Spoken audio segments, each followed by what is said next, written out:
Hola everyone, my title is Don Juan El Negro, and I am here to narrate you through this documentary on how I was able to discover my Shemite Assyrian roots and my Kemetic Egyptian roots and my Negro Hebrew roots.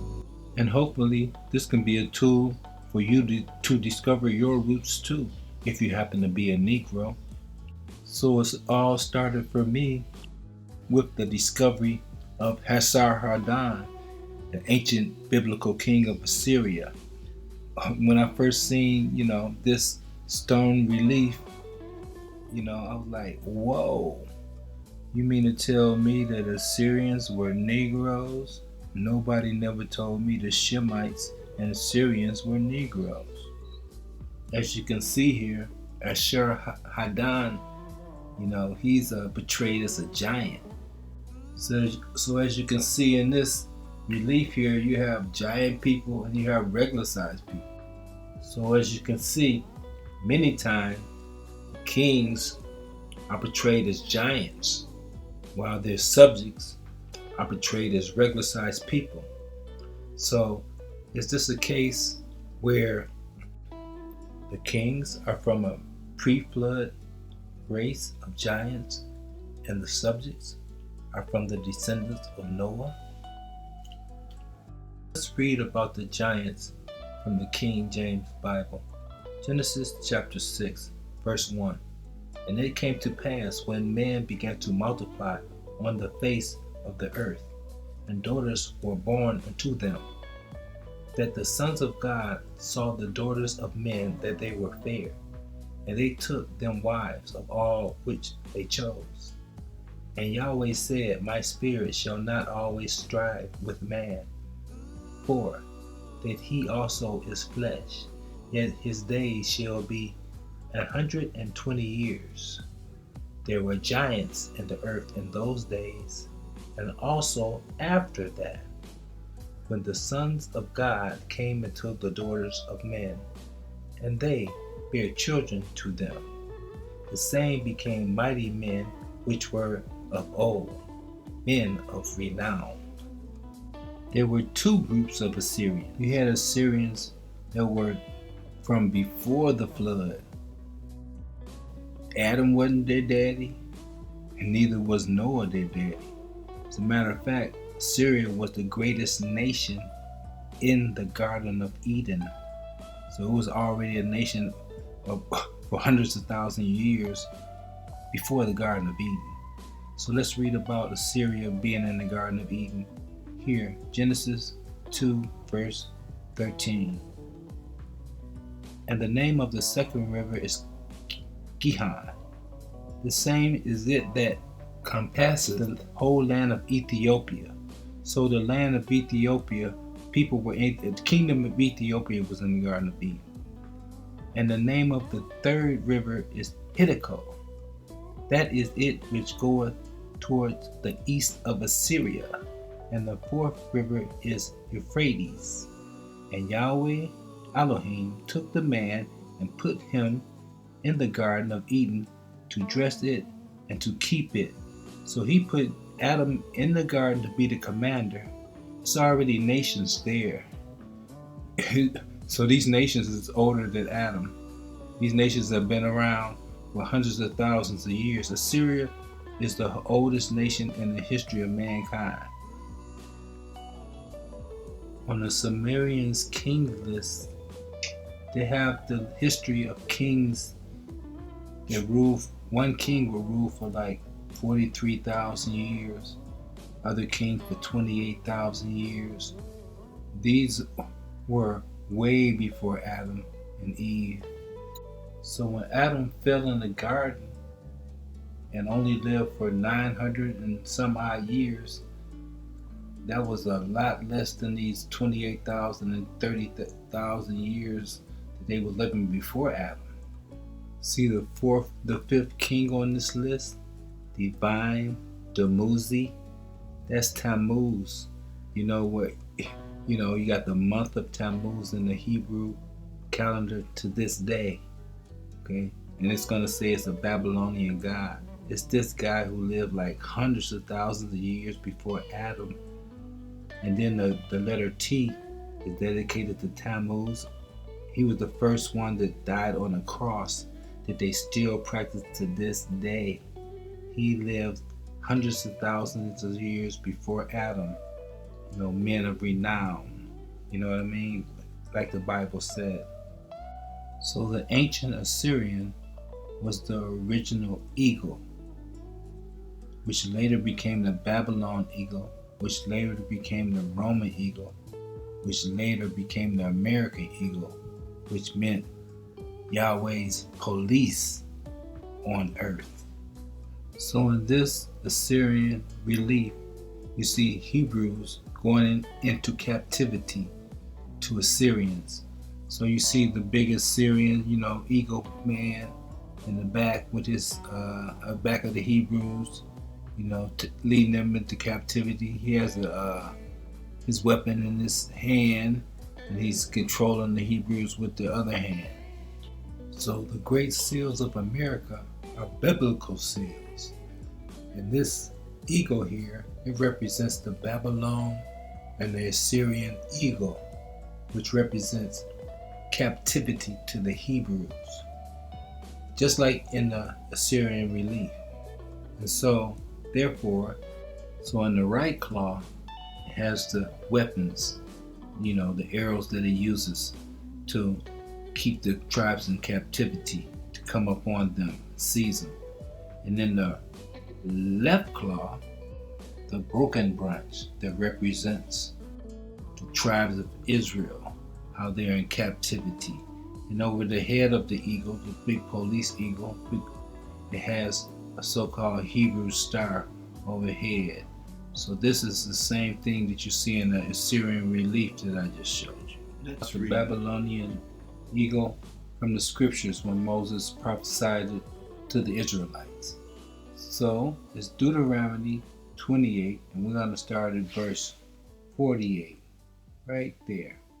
And it reads, Therefore shalt thou serve thine enemies which Yahweh shall send against thee, in hunger and in thirst and in nakedness and in want of all things, and he shall put a yoke of iron upon thy neck until he have destroyed thee. Yahweh shall bring a nation against thee from far, from the ends of the earth, as swift as the eagle flieth, a nation whose tongue thou shalt not understand. So the eagle on the dollar bill is like a biblical hieroglyph telling the world in plain sight, hidden in plain sight, that America is the great eagle Babylon that has the Hebrew tribes in captivity. So who are the people who have been in captivity in America? These Hebrew tribes. Well, that would be the Negroes and the Negro natives of America, because they got Mongolian natives in America too, but the Negroes and the Negroes are different, and America has treated them as different also. So when Caucasians first came to invade America over from Europe, which was a place they were still in the process of invading from the Negroes in Europe who ruled Europe, they were just taking their kingdom and they were coming over here to take the kingdom.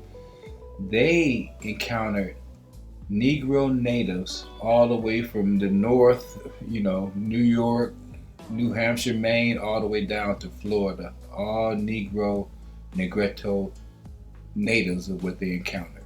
So they began to tell these Negroes and Negretta that they were aliens from Africa, when it was the furthest thing from the truth. And then again, you also had the Negroes that came over on ships fighting for freedom in Florida, in places like Fort Moses number 1, Fort Moses number 2, Fort Negro ran by Negro Abraham. Sounds very Hebrew, don't it? But these Negroes wasn't coming from Africa. They were coming from Europe. These Negroes had been coming over to America on their own. I mean, they were the kings of Europe, from Spain, Germany, from England, King James, okay, and the Moors of Spain. They had ships that went all around the world. So once these Negro Europeans began to lose their kingdom to the Caucasian invaders, which began in 1492 in Spain, the same year Columbus sailed the ocean blue, because all this is interconnected. They started to lose their kingdom in Spain, then France, Germany, Britain, until they evacuated all the Negroes out of Europe. It's called displacement, because the Caucasians were coming in and driving the Negroes out. And guess where they drove them to? Guess where they placed them in the displacement? They shipped them off to America to become slaves and servants. So let's learn about King Jacob and the Jacobites, better known as King James. His followers were called the Jacobites, but his real name is King Jacob, not King James. He was an actual Negro Hebrew king of Europe. And once he lost his kingdom to the Caucasians, we're going to show how they shipped all the Jacobites out of Britain to America. So let's read a page from a book written by a Caucasian scholar who felt like he had to be honest and spill the beans about who King James actually was. So here's the article. I know that the image of a black King James can be a little confusing because of your Western education, but this is the truth that is known by the rich and the elite of the world. That was the reason I paraded all of the English historians and professors before you before I got into the bowels of this book.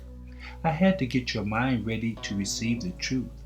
King James came from a long line of black Scottish Stuart kings.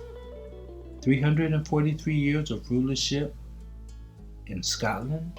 The Stuarts not only ruled in Scotland, they ruled France, Spain, Ireland, and England, Britain, Wales. King James was able to rule all of these lands because all of these people were of Iberian black descent. So what do we have here?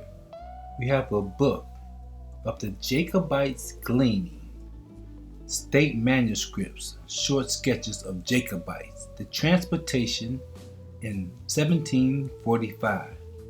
So what this is, what gleaning is ethnic cleansing. So what had happened was King James, the Negro, had lost his kingdom to the Caucasians, and the Negro Jacobites had risen up to try to restore the kingdom, and they had a war. They called it the War, and the Negroes were finally defeated.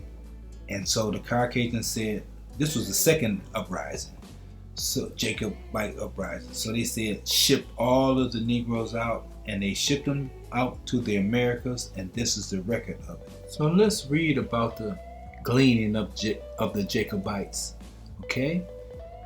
This is from page number 48.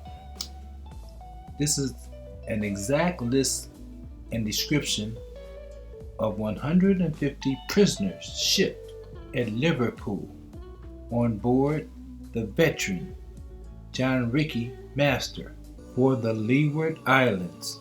So they're shipping them off, which were taken near Antigua. So they're going to the Antigua Islands in the Americas. The 28th June last by the Diamond Privateer Paul Marcel, commander, and carried into Martinico. The 30th June 1747.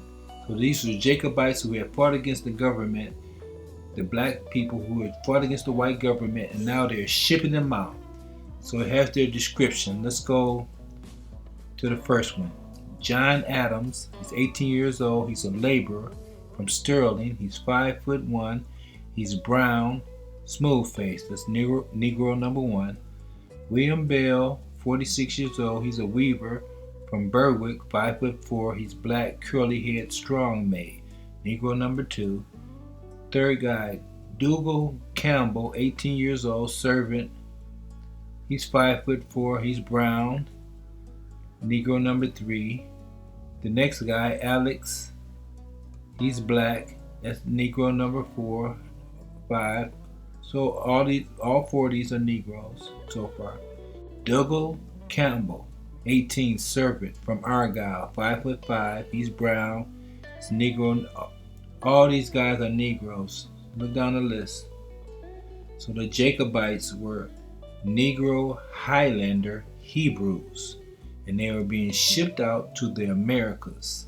And this is the record of it. Okay? So we're going to look at another page that will be even more enlightening about the United States of America. So let's continue reading on page 66. And we're going to start right here. And it says, reverting to the transported prisoners, there are no statistics as to the rate of mortality of these in the various colonies and plantations to which they were sent. Bishop Hay in his Jacobite memoirs tells of 81 Highlanders who were tempted to submit in Inverness and were thereupon placed on board the king's vessels and subjected to the wretched treatment in them. Those who survived were sent to Barbados, where only 18 were alive after 3 years out of 81. So these are the real slave ships that came out of Europe. They weren't coming from Africa. They were sending them over here to be servants. So let's continue reading. John Fiske in his Old Virginia and Her Neighbors rather delights in the circumstances that many Scottish prisoners became colonists in America. 150 having been sent to Boston in 1670 and to Virginia in the year 1650 by Cromwell. He was famous for rounding up the Jacobites, the Negroes, and shipping them out, who captured them at Dunbar. The rising of 1715, that was the first Jacobite uprising, was responsible for the deportation of about 1,000, and the rebellion in 1745, that was the second Jacobite uprising, for probably about 1,600 if forced soldiers and indentured prisoners be taken together. As to the later period, Fiske says, later on in 1745, after the suppression of the Jacobites' rebellion, they came to North Carolina, a powerful reinforcement of Scottish Highlanders, among them many of the Clan MacDonald, including the romantic Flora MacDonald, who had done so much for the young fugitive prince. So Flora MacDonald, the MacDonald clan, was one of the strongest Negro Scottish Hebrew clans, the MacDonalds.